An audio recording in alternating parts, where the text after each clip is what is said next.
My husband made me believe soulmates aren't real. I am using a different account so that my husband doesn't know. Before meeting my current husband, I was married to my ex-husband, Dave. Dave and I met when we were 5 years old. He moved into our neighborhood when he was 5. He was this cute boy next door. We became inseparable. Even our parents joked that when we would be adults, we would be married. Ever since I knew the concept of marriage, I was determined that I would marry Dave. We were like soulmates. We had the same interests, the same hobbies, the similar thoughts. He was my first everything. My first kiss, my first boyfriend. The guy I lost my virginity. Among our friends, we were the perfect couple. After graduating high school, we immediately got married. I got into a good school, but I decided to study with Dave. We got married right after we finished high school. Our parents helped us find an apartment closer to our school. We worked hard. We would often talk about having kids. On our 6th anniversary, we decided that we would try for a baby next year. I still remember the day when we were teenagers and cuddling. We already decided what our babies' names would be. During our 7th year of marriage, my mom got sick, so I had to stay with her for a while. I was planning to do something special for our 7th year anniversary. So I left early to surprise him. I went to my bedroom and there I saw my husband forking another girl in our marital bed. I can never get that image out of my head. My husband saw me and his face turned to pale. I don't know what happened, but I threw up right in the spot. My husband was giving me the usual, "It's not what it looks like, I am sorry, it was a mistake." I locked myself in the bathroom. I somehow mustered my strength and called my friend to pick me up and just don't listen to Dave. When my friend arrived, she charged at Dave. She grabbed some of my things and we left. I was in a catatonic stage at that point. Eventually, my parents knew. They supported on whatever decision I would make. Dave's parents, however, wanted us to be together. There was a huge fight, but eventually we settled for divorce. My whole fairy tale fantasy just shattered. I was spiraling into depression. My parents booked me a therapy. For 2 years, I was like a living corpse. After that, my friend pushed me to go on a date. I did, but no one even came close to Dave. I was searching for Dave in every guy. But they all failed to live up to the expectation. That is when I met my now husband, Jay. Jay was the opposite of Dave. Dave was funny, he would be the life of the party. I remember one time he made me laugh so hard that I fell from my chair. But Jay was not funny like Dave. He would use humor only as clapbacks, and if he wants to insult someone. He was also very stoic and closed off. Pretty boring to my taste. On our first date, I asked him some questions like, "What is your favorite movie?" He told me he doesn't watch movie. He liked reading. He didn't even ask me a thing. Except for my educational background. He talked mostly about my field of work. But he was not interested in me. We ate dinner in silence. I was 100% sure he will not call me. But 2 days later he did. He asked me out on a second date. I was skeptical of whether or not I should go. But my friend insisted. I gave it another try. Second date went slightly better than first. He talked a bit more. Asked few questions. We were taking it slow. He was opening up until the 6th date when he finally hooked up. TMI, it was amazing. I am someone who has a snack after having intimacy. I was craving for some, so I asked him if I could grab something from his pantry. Even a bread and cheese sandwich will do. He told me to stay there, and he went out. I was kinda confused. He came back after 20 minutes with takeout food. It was something I really liked, orange chicken. I asked how he knew. He said, "You told me on our previous date." I melted right there. Dave and I have been together for most of my life. But he never made the effort of going out and get me something. That's when I knew even if he was not my soulmate, I was madly in love with him. We dated for 3 years and got married. I came to know about Jay's family too. His mom and dad were substance addicts who passed away from overdose. He was homeless for a while, but worked his way up. Throughout our marriage, I was very happy. He was different from Dave because whenever he would see me doing chores, he would ask, "Need help?" He helped me through my trauma from Dave by arranging a therapist that specializes in infidelity. He may not be a person of words, but his actions tells me that he loves me. When I was pregnant with our daughter, I would wake him up in the middle of the night to either get me food or rub my feet. He would say yes, ma'am, and get to work. I love him. Even after 15 years of marriage, my love has not stopped. He is still the stoic man I fell in love with. After meeting him, I stopped believing in the concept of a soulmate. He was not mine, but we somehow make it work. I love you, Jay. Thanks for being there in my life. And anyone who is wondering what happened to Dave, he is getting his third divorce. His mom blames me for his downfall, but she refuses to see that her son cheated on his every marriage. Edit, I am sorry if there was any typing mistake. I am typing on my phone and the autocorrect is acting nuts. I tried to turn it off but doesn't work. Relevant comments. Commenter. Who knows, maybe Jay is your soulmate. He seems to be more ideally suited to you from the beginning than Dave ever was. OP. From the outside, we do not look like soulmates. Dave and I were the typical girl next door and boy next door kind of people. Jay was more closed off. Initially when I was dating him, he was really rude in my opinion. He also has a bad temper towards people who screw up. But other than that, he is good and kind. He helps those who genuinely needs help. Commenter. After reading this, all I can say is fork Dave, metaphorically, and fork Jay, literally, in several positions, then have a nice dessert. I'm glad to hear you are happy. Hope you, Jay, and your kids have many, many more happy years ahead of you. OP. Fork Jay, literally, in several positions, then have a nice dessert. I have been doing that for 18 years. And he still gets me snack. Commenter. His mom blames me for his downfall. Because it can't be the fault of her forking child being an immoral, faulty human being, could it? I am poly, I have a different attitude to intimacy around a relationship, but promises are promises regardless, commitment is commitment no matter what flavor, and Dave is clearly emotionally incomplete. I never believed in soulmates, from childhood, but you know when it works, when it's right, you just had to have a trial marriage to refine your definition. OP. According to his mom, he was devastated when I wanted divorce. She tried to convince me to stay with him even after knowing he so cheated. She was angry at me and my parents when I said no. She blames me because she thinks that if I had stayed, her son would not have become a serial cheater, because I could fix him. His other marriage failed because he was a mess, because of me. Not because he was forking other people on the side. Commenter. Dave was never your soulmate. Jay was. Just took time to find him. OP. When I asked Jay about if he believes in soulmates, he told me, I don't believe that crap. It's just like horoscope. People believe in it because it makes them feel better. A lot of potential good relationships gets broken because of this crap. I was kinda devastated that he doesn't believe in soulmates. Can you believe in these 18 years, we have only said I love you only 5 times as far as I can count? I want to say it more. I said I love you to my husband after 5 years. My husband, 47M, and I, 46F, have been together for 18 years and married for 15. My husband is not the type who always shows his feelings. He is very stoic, smiles on very few occasions, and maintains a routine. Some even say that he is a robot. But I don't think so. I am someone who is very outgoing and completely the opposite of him. Before I was married to him, I was married to someone else who cheated on me. I used to say I love you a lot in my first marriage. But after my divorce, I had some sort of aversion to those words. Over the last 18 years, we have said I love you only 5 times.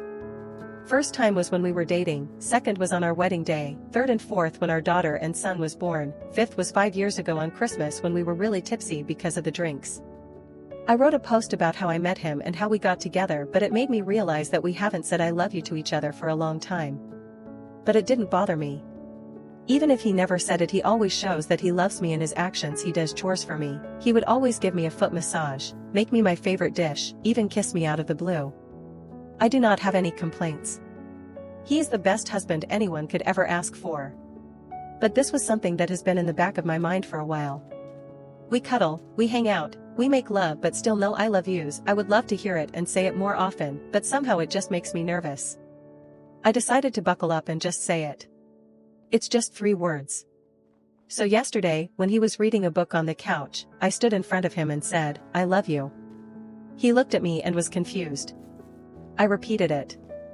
For the first time, I could see him get flustered. He told me, okay. I was a little disappointed by his response. I thought he just didn't love me anymore. Later that night when I was lying down, he came to our bedroom and told me that he is sorry for his response. That it caught him off guard. He told me that he loves me a lot. And not even a day goes by he doesn't feel lucky to have me in his life. I was tearing up. That was better than my confession. I asked him that why don't we say that often. He told me that he doesn't say it because throughout his entire life no one has said it to him except for me. His parents were substance addicts who cared less for him. He had to start working since 14.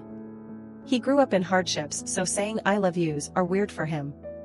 But also he feels like we didn't have to tell each other when we express it with our actions way more. I told him I want to say it more now and want him to say it back if that's okay with him. I saw him smile for a while. He said it is fine as long as I want it. I don't think we need to say it when we know we love each other a lot. We will probably stop saying it after a few days and go back to our mundane events, lol. Story of my husband Jay.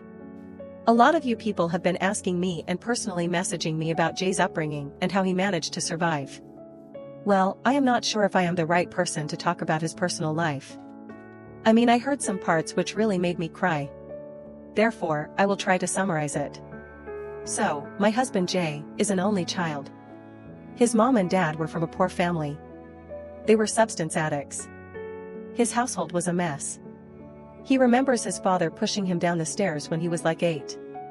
Jay mostly grew up with his grandfather, his mom's dad. As far as I know, his mom was not allowed to come to his grandfather's house. Jay mostly spent his weekdays at his house. His mom and dad didn't care. They were always high and have odd visitors. His grandfather taught him a lot of things. Like handling tools, woodwork, electric repair stuff. Ever since he was little, with some advice from his grandfather, he learned that his parents are very useless. He has to survive on his own. All they know is how to substances and invite people for having group intimacy. He started doing odd jobs like dog sitting, car and window washing, gardening.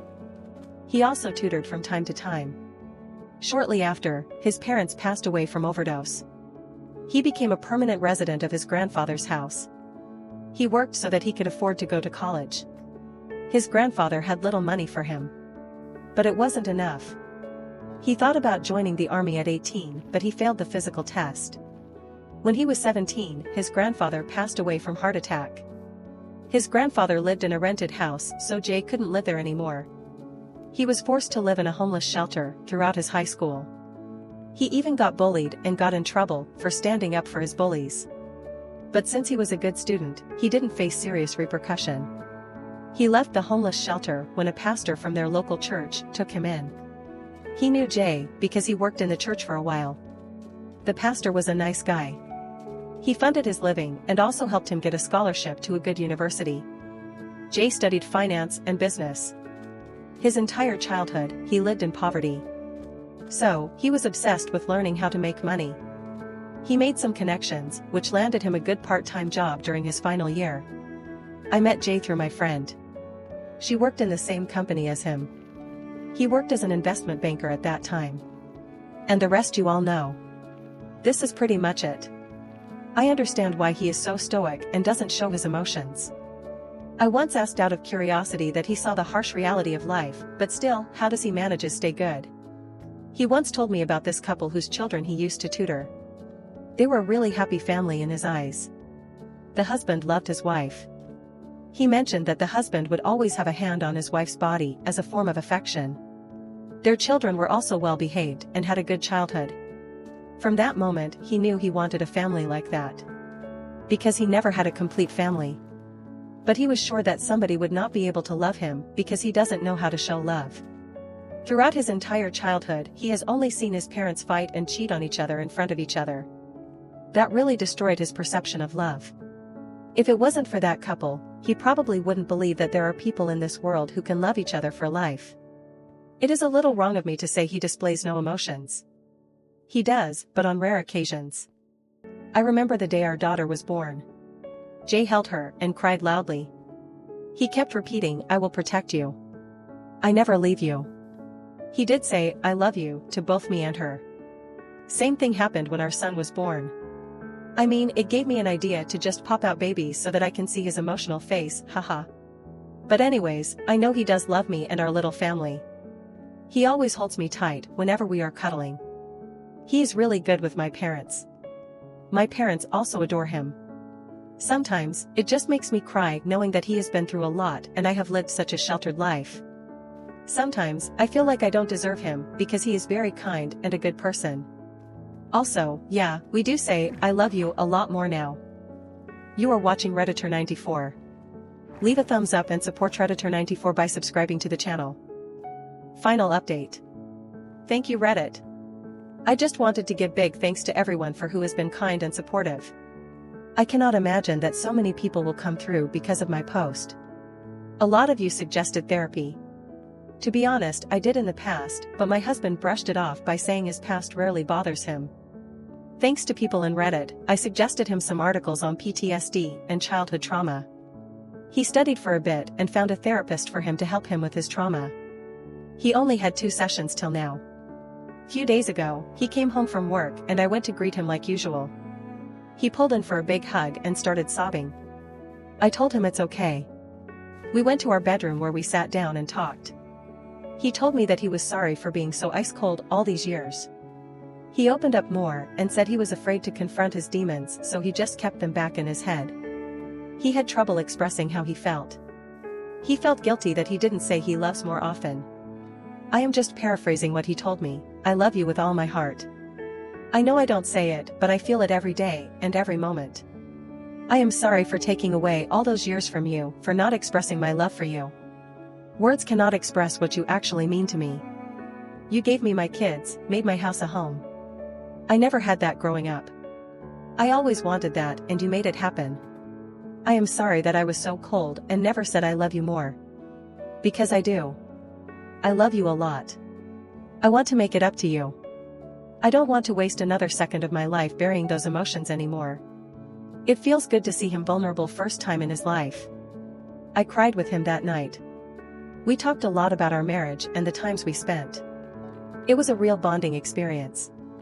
From that day on, he has been really attentive towards me. He would always come home as early as possible to simply have more time with me. We cuddle a lot and also make love.